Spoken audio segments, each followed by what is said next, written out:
আমার ইউনিয়নের দাদারা যাদেরকে আমি মনে করব যে এরা আমায় সাহায্য করবে, তারা আমাকে কলেজে ডেকে নিয়ে গিয়ে, আমি নীলাদ্রি বাবুর কাছে যাব, সেই কলেজের ভেতর ডেকে নিয়ে গিয়ে ইউনিয়ন রুমে আমাকে ধর্ষণ করা হবে। স্যার, এইটা কি করে এই বাংলার সাধারণ স্বাভাবিক ঘটনা হিসেবে আমরা মেনে নিয়ে দুটো শো করে তার পরের দিন আবার নিজেদের সাধারণ জীবনে ফিরে যেতে পারি? স্যার, এটা কি করে হতে পারে?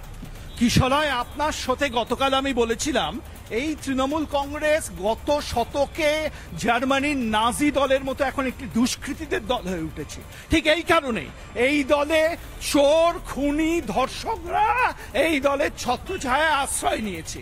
এই ঘটনা চোখে আঙুল দিয়ে দেখিয়ে দিচ্ছে যে সেই আমার যে অনুধাবন কতটা সত্যি ছিল। কিন্তু সেটা প্রশ্ন নয় কিশলয়, এই কলেজটার অবস্থান দেখুন। এদিকে গড়িয়াহাট, এদিকে কসবা থানা, তার মাঝে এই সাউথ ক্যালকাটা ল কলেজ। এই কলেজে একটা গণধর্ষণের ঘটনা ঘটছে। সেই গণধর্ষণ তৃণমূল করুক, সিপিএম করুক, বিজেপি করুক, কি অ্যাপলিটিক্যাল কোনো ধর্ষক করুক, প্রশাসন কি করছিল, পুলিশ কি করছিল? তাহলে পুলিশ রয়েছে কি করে? পুলিশ কি একটা একটা করে এই ধরনের ট্র্যাজেডি হবে তারপর তারা এখানে তদন্ত করতে আসবে? এই ধরনের দুর্ঘটনা যখন শহর কলকাতার বুকে একটা কলেজে ঘটে তখন আমাদের প্রশ্ন করা স্বাভাবিক, এই শহরে আদৌ কি পুলিশ আছে নাকি তারা তৃণমূল কংগ্রেসের ক্যাডার হয়ে গেছে? পুলিশ এসছে, পুলিশ আমি দেখলাম, পুলিশ এসছে, ডিটেকটিভ ডিপার্টমেন্ট এসছে, ফরেন্সিক এসছে, সবাই এসছে, এবার এসছে। ঘটনা ঘটার পর পাশেই কসবা থানা, যেহেতু তৃণমূল কংগ্রেসের নেতা, যুব নেতা, যার সাথে অভিষেক বন্দ্যোপাধ্যায়ের মতো নেতার ছবি আছে, তিনি গণধর্ষণ করছেন, সেই জন্য পুলিশ কি চোখ বন্ধ করে বসেছিল? পুলিশ কি তৃণমূলের ক্যাডার হয়ে গেছে? তৃণমূল ধর্ষণ করবে, খুন করবে, তো স্বাভাবিক। কিন্তু পুলিশ কি আদৌ আছে?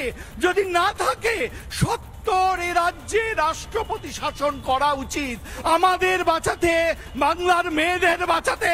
নাহলে তৃণমূলের ধর্ষকরা একটার পর একটা সরকারি কলেজে, একটার পর একটা হসপিটালে, এরপর আমাদের বাড়ি ঢুকে ধর্ষণ করবে।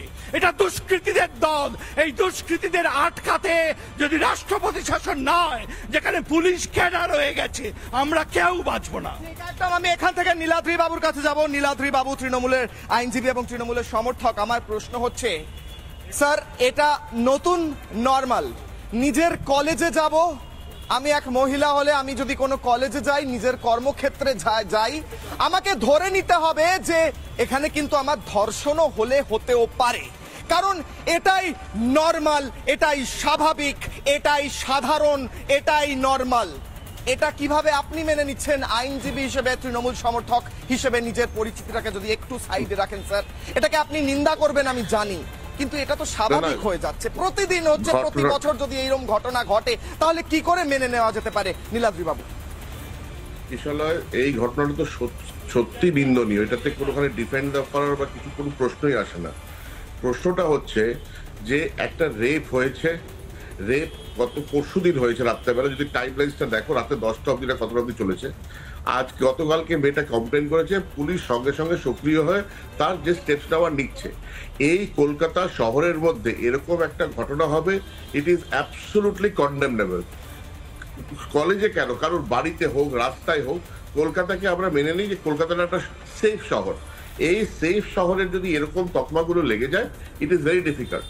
কিন্তু এর সঙ্গে এটাও বলতে হবে যে তৃণমূল কংগ্রেসের এই রেপের সঙ্গে কোনো যোগাযোগ নেই, কারণ তৃণমূল কংগ্রেস খুব ক্লিয়ারলি বলেছে যদি তৃণমূলের কোনো লোক রেপ করে থাকে সে একটা ক্রিমিনাল। ক্রিমিনালের কোনো পার্টি হয় না, সে বিজেপি হয় না, সে সিপিএম হয় না, সে টিএমসি বা কংগ্রেস কিছু হয় না। A criminal is a criminal.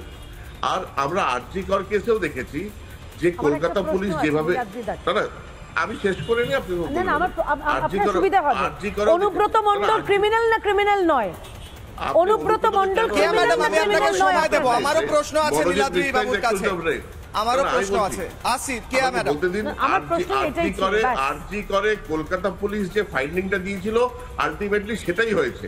প্রবলেমটা যেটা আরজি করে হয়েছে, 14 আগস্ট রাতের ফাইটিংটা বলছেন, প্রবলেমটা যেটা হয়েছে যে কোর্ট ওকে ফাঁসির সাজা দেয়নি। এইগুলো রেপ কেসে, any rape cases, the most important is to give death penalty.